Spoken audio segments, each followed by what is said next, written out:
Dancers, we've always been adaptable. Yeah. We adapt to anything and everything. Like, we have no choice, honestly. Post and pre-COVID, like.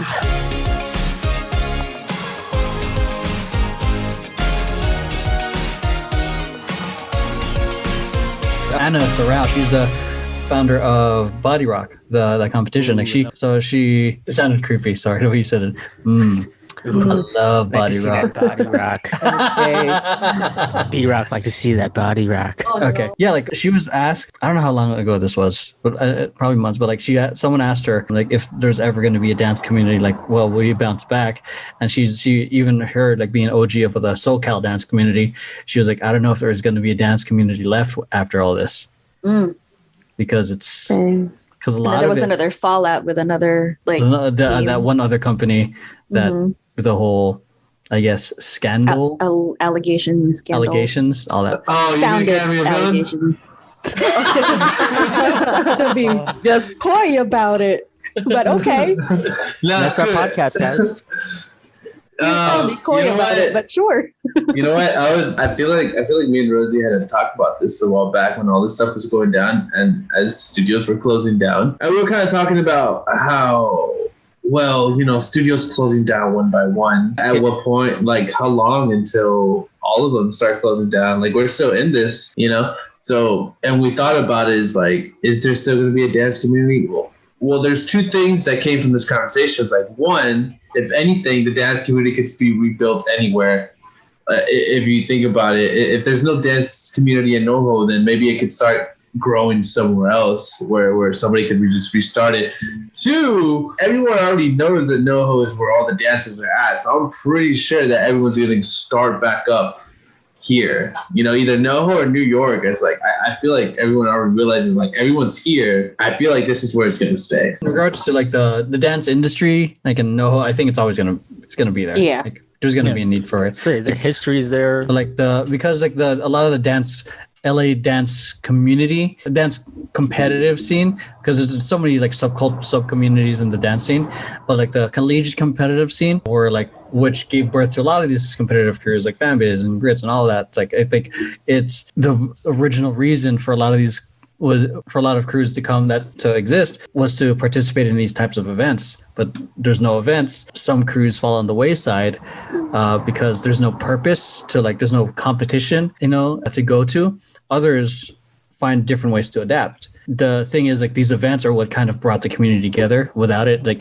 and as it continues to, like, if we do say we're locked down for another year or so, don't say that. Don't put it in the air. Like, as it continues going, like, how much more is going to get affected? Like, for example, like the Kinj's dojo was closed in downtown LA, so another one was closed. How much longer until, God forbid, Millennium gets closed or something else? So yeah, those are just like, it's those studios. Like, obviously, like, I'm like a super like outsider now at this point, but like at those studios that I've heard of, and even like my friends out here that don't dance, and like the only like like dance community thing they know about, or like industry thing that they do know about, are like the videos they see on YouTube, and they just happen to be performing at like Millennium or like at Moving Lifestyle. And so I would call them like the big studios, because like even outsiders know about it.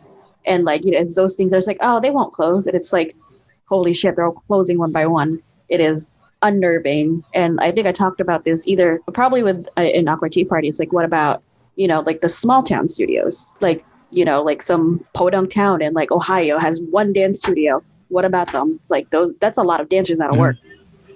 Yeah. Like one town. Yeah, I'm getting hit up like from this one person who hits me up to give them feedback on their dancing, because I think she lives in Poland, and there's no they don't teach any hip hop in her her city or town. All of village traditional. Yeah. So, but like watching when Movement Lifestyle closed, I can't think of the exact quote what Sean Evaristo said. It's not what the walls of the building that made the studio, it's the people in it, and the community is what build these studios. The physical studio may be gone, but dancers who still strive to get better, to learn, to train, is what would keep the spirit of that studio going, and would eventually hopefully make the physical building come back. Yeah, the need, what I mean? It's like, it's not really gone. Yeah, like I said it before, like dancers, we've always been adaptable. Yeah. You know, we adapt to anything and everything. Like we have no choice, honestly. Post and pre-COVID, like we have to do what we can. So like I feel like as far as dance community goes, like it's not going anywhere. Honestly, Yeah. I have no doubt. It's like when I go ahead, Diego. Think like back when Sean first started ML, where like not even a lot of people knew him, and he was still able to create, like obviously with the help of others, to create this amazing studio.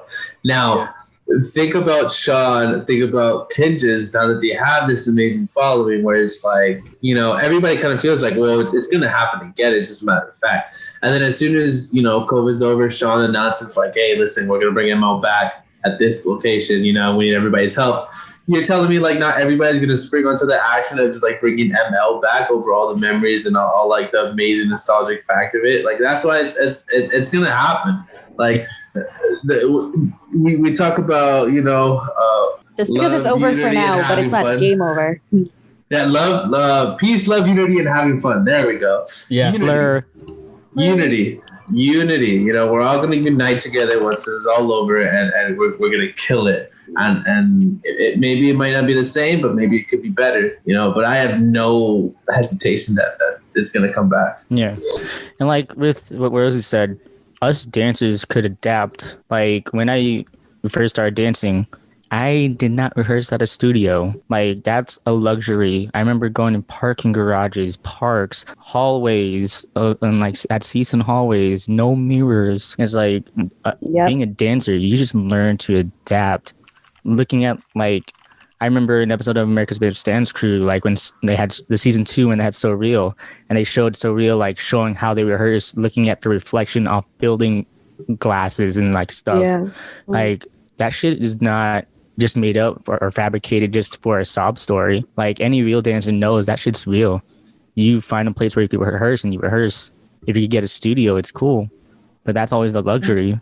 Mm-hmm. The community wasn't made on a studio. The community was made with the people in it with the same desire, the same passion. Yeah, like having a studio is not a requirement. It's not an excuse to not like work hard in your craft or whatever it is. Like dancers, you do what you got to do. Yeah. Like if you got to practice in the parking lot, you practice in the parking lot. Like it also brings back to like the underground scene of dancing, you know? They weren't dancing in a studio. They were dancing at like wherever they can, having ciphers and dance circles. It wasn't always at a studio or at a building. It was just out in the streets, you know? Yeah, with fanbase, like, I mean, we started back in 2004. We always used to practice. We'd actually trespass. You did what you got to do. And was kicked out by seasoned police and countless times. Of course you did, Emroy. like Sundays when we practice, like we would trespass into my old high school just because they had a big quad, or we would use the church parking lot, or even use the church's high school parking lot.